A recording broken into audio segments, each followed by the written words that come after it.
News from Nowhere. Chapter 24. The Thames, the second day. They were not slow to take my hint, and indeed, as to the mere time of day, it was best for us to be off, as it was past 7 o'clock and the day promised to be very hot. So we got up and went down to our boat, Ellen thoughtful and abstracted, the old man very kind and courteous, as if to make up for his crabbedness of opinion. Clara was cheerful and natural, but a little subdued, I thought, and she at least was not sorry to be gone, and often looked shyly and timidly at Ellen and her strange wild beauty. So we got into the boat, Dick saying as he took his place, "Well, it is a fine day," and the old man answering, "What? You like that, do you?" once more, and presently Dick was sending the bows swiftly through the slow, weed-checked stream. I turned round as we got into midstream, and waving my hand to our hosts, saw Ellen leaning on the old man's shoulder and caressing his healthy apple-red cheek, and quite a keen pang smote me as I thought how I should never see the beautiful girl again. Presently I insisted on taking the sculls, and I rowed a good deal that day, which no doubt accounts for the fact that we got very late to the place which Dick had aimed at. Clara was particularly affectionate to Dick, as I noticed from the rowing thwart, but as for him he was as frankly kind and merry as ever, and I was glad to see it, as a man of his temperament could not have taken her caresses cheerfully and without embarrassment if he had been at all entangled by the ferry of our last night's abode. I need say little about the lovely reaches of the river here. I duly noted that absence of Cockney villas which the old man had lamented, and I saw with pleasure that my old enemies the Gothic cast-iron bridges had been replaced by handsome oak and stone ones. Also the banks of the forest that we passed through had lost their courtly gamekeeperish trimness and were as wild and beautiful as need be, though the trees were clearly well seen to. I thought it best, in order to get the most direct information, to play the innocent about Eton and Windsor, but Dick volunteered his knowledge to me as we lay in Datchet Lock about the first. Quoth he, "Up yonder are some beautiful old buildings which were built for a great college or teaching place by one of the medieval kings, Edward VI, I think." I smiled to myself at his rather natural blunder. He meant poor people's sons to be taught there what knowledge was going in his days, but it was a matter of course that in the times of which you seem to know so much they spoil whatever good there was in the founder's intentions. My old kinsman says that they treated them in a very simple way, and instead of teaching poor men's sons to know something, they taught rich men's sons to know nothing. It seems from what he says that it was a place for the aristocracy, if you know what that word means. I have been told its meaning, to get rid of the company of their male children for a great part of the year.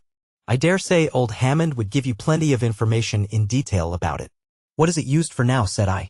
"Well," said he, "the buildings were a good deal spoilt by the last few generations of aristocrats who seem to have had a great hatred against beautiful old buildings and indeed all records of past history, but it is still a delightful place. Of course, we cannot use it quite as the founder intended, since our ideas about teaching young people are so changed from the ideas of his time, so it is used now as a dwelling for people engaged in learning. And folk from round about come and get taught things that they want to learn, and there is a great library there of the best books. So that I don't think that the old dead king would be much hurt if he were to come to life and see what we are doing there." "Well," said Clara, laughing, "I think he would miss the boys." "Not always, my dear," said Dick, "for there are often plenty of boys there who come to get taught, and also," said he, smiling, "to learn boating and swimming. I wish we could stop there, but perhaps we had better do that coming down the water." The lock gates opened as he spoke, and out we went and on. And as for Windsor, he said nothing till I lay on my oars, for I was sculling then, in Clewer Reach, and looking up said, "What is all the building up there?" Said he, "There, I thought I would wait till you asked yourself. That is Windsor Castle, that also I thought I would keep for you till we come down the water. It looks fine from here, doesn't it? But a great deal of it has been built or skinned in the time of the degradation, and we wouldn't pull the buildings down, since they were there, just as with the buildings of the Dung Market. You know, of course, that it was the palace of our old medieval kings and was used later on for the same purpose by the parliamentary commercial shamkings, as my old kinsman calls them." "Yes," said I know all that. "What is it used for now?" "A great many people live there," said he, "as, with all drawbacks, it is a pleasant place. There is also a well-arranged store of antiquities of various kinds that have seemed worth keeping. A museum, it would have been called in the times you understand so well." I drew my sculls through the water at that last word and pulled as if I were fleeing from those times which I understood so well, and we were soon going up the once sorely becockneyed reaches of the river about Maidenhead, which now looked as pleasant and enjoyable as the upriver reaches. The morning was now getting on, the morning of a jewel of a summer day, one of those days which, if they were commoner in these islands, would make our climate the best of all climates without dispute.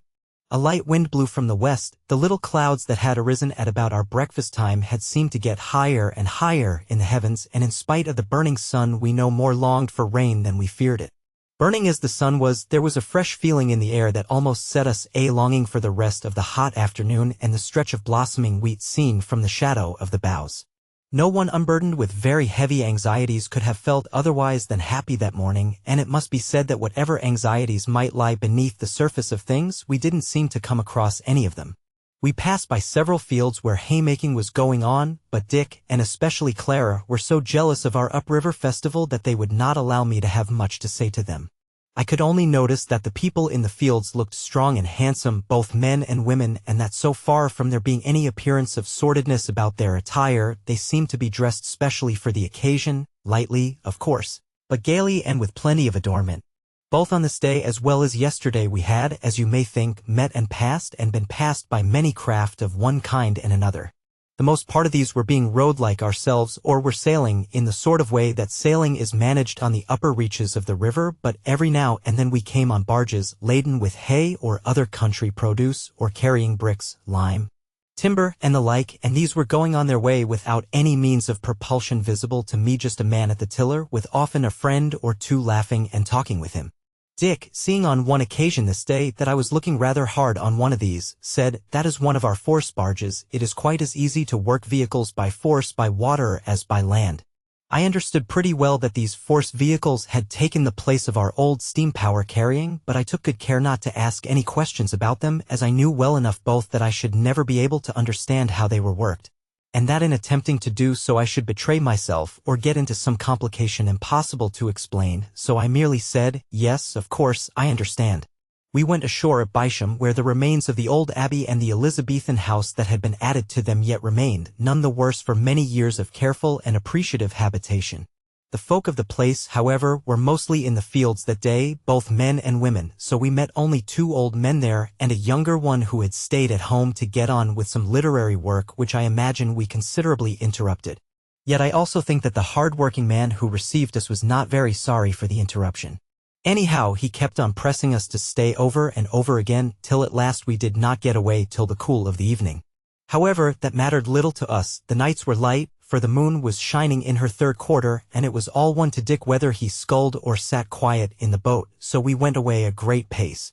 The evening sun shone bright on the remains of the old buildings at Meddenham, close beside which arose an irregular pile of building which Dick told us was a very pleasant house, and there were plenty of houses visible on the wide meadows opposite, under the hill, for, as it seems that the beauty of Hurley had compelled people to build and live there a good deal. The sun very low down showed us Henley little altered in outward aspect from what I remembered it. Actual daylight failed us as we passed through the lovely reaches of Wargrave and Ship Lake, but the moon rose behind us presently. I should like to have seen with my eyes what success the new order of things had had in getting rid of the sprawling mess with which commercialism had littered the banks of the wide stream about Reading and Caversham. Certainly everything smelt too deliciously in the early night for there to be any of the old careless sordidness of so-called manufacture, and in answer to my question as to what sort of a place Reading was, Dick answered, "Oh, a nice town enough in its way, mostly rebuilt within the last 100 years, and there are a good many houses, as you can see by the lights just down under the hills yonder. In fact, it is one of the most populous places on the Thames round about here. Keep up your spirits, guest. We are close to our journey's end for the night. I ought to ask your pardon for not stopping at one of the houses here or higher up, but a friend who is living in a very pleasant house in the Maple Durham Meads particularly wanted me and Clara to come and see him on our way up the Thames, and I thought you wouldn't mind this bit of night traveling. He need not have adjured me to keep up my spirits, which were as high as possible, though the strangeness and excitement of the happy and quiet life which I saw everywhere around me was, it is true, a little wearing off, yet a deep content, as different as possible from languid acquiescence, was taking its place, and I was, as it were, really newborn. We landed presently just where I remembered the river making an elbow to the north towards the ancient house of the Blunts, with the wide meadows spreading on the right-hand side, and on the left the long line of beautiful old trees overhanging the water. As we got out of the boat, I said to Dick, "Is it the old house we are going to?" "No," he said, "though that is standing still in green old age, and is well inhabited. I see, by the way, that you know your Thames well." But my friend Walter Allen, who asked me to stop here, lives in a house not very big, which has been built here lately because these meadows are so much liked, especially in summer, that there was getting to be rather too much of tenting on the open field. So the parishes hereabout, who rather objected to that, built 3 houses between this and Caversham and quite a large one at Basildon a little higher up. Look, yonder are the lights of Walter Allen's house. So we walked over the grass of the meadows under a flood of moonlight and soon came to the house, which was low and built round a quadrangle big enough to get plenty of sunshine in it. Walter Allen, Dick's friend, was leaning against the jamb of the doorway waiting for us and took us into the hall without overplus of words. There were not many people in it, as some of the dwellers there were away at the haymaking in the neighborhood, and some, as Walter told us, were wandering about the meadow enjoying the beautiful moonlit night. Dick's friend looked to be a man of about 40, tall, black-haired, very kind-looking and thoughtful, but rather to my surprise there was a shade of melancholy on his face, and he seemed a little abstracted and inattentive to our chat, in spite of obvious efforts to listen.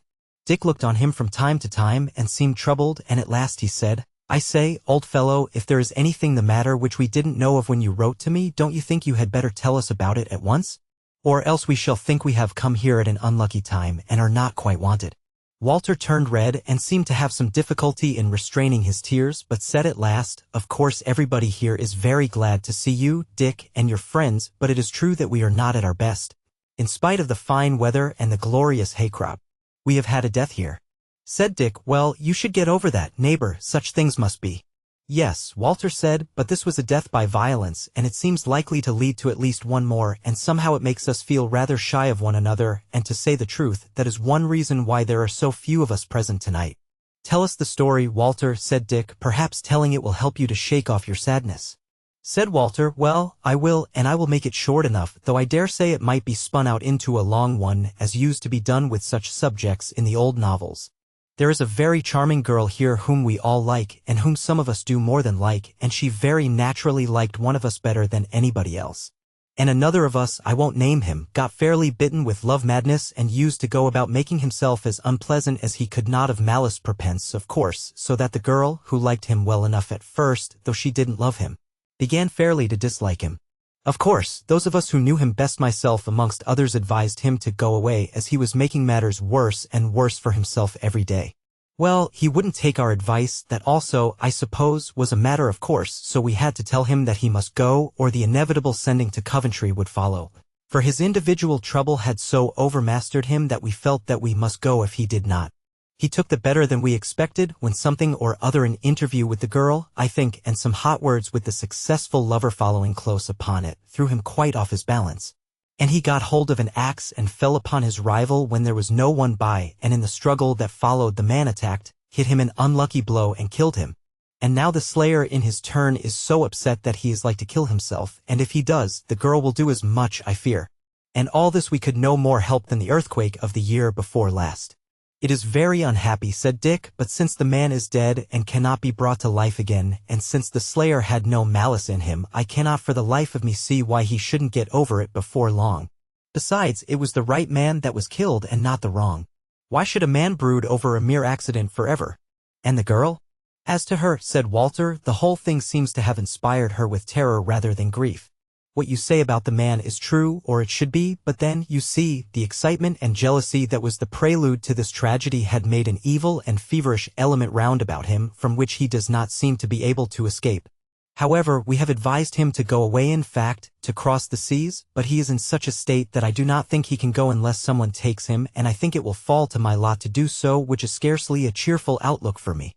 Oh, you will find a certain kind of interest in it, said Dick. And of course he must soon look upon the affair from a reasonable point of view sooner or later. Well, at any rate, quoth Walter, now that I have eased my mind by making you uncomfortable, let us have an end of the subject for the present. Are you going to take your guest to Oxford? Why, of course we must pass through it, said Dick, smiling, as we are going into the upper waters, but I thought that we wouldn't stop there, or we shall be belated as to the haymaking up our way. So Oxford and my learned lecture on it, all got at second hand from my old kinsman, must wait till we come down the water a fortnight hence. I listened to this story with much surprise and could not help wondering at first that the man who had slain the other had not been put in custody till it could be proved that he killed his rival in self-defense only. However, the more I thought of it, the plainer it grew to me that no amount of examination of witnesses who had witnessed nothing but the ill blood between the two rivals would have done anything to clear up the case. I could not help thinking, also, that the remorse of this homicide gave point to what old Hammond had said to me about the way in which the strange people dealt with what I had been used to hear called crimes. Truly, the remorse was exaggerated, but it was quite clear that the slayer took the whole consequences of the act upon himself and did not expect society to whitewash him by punishing him.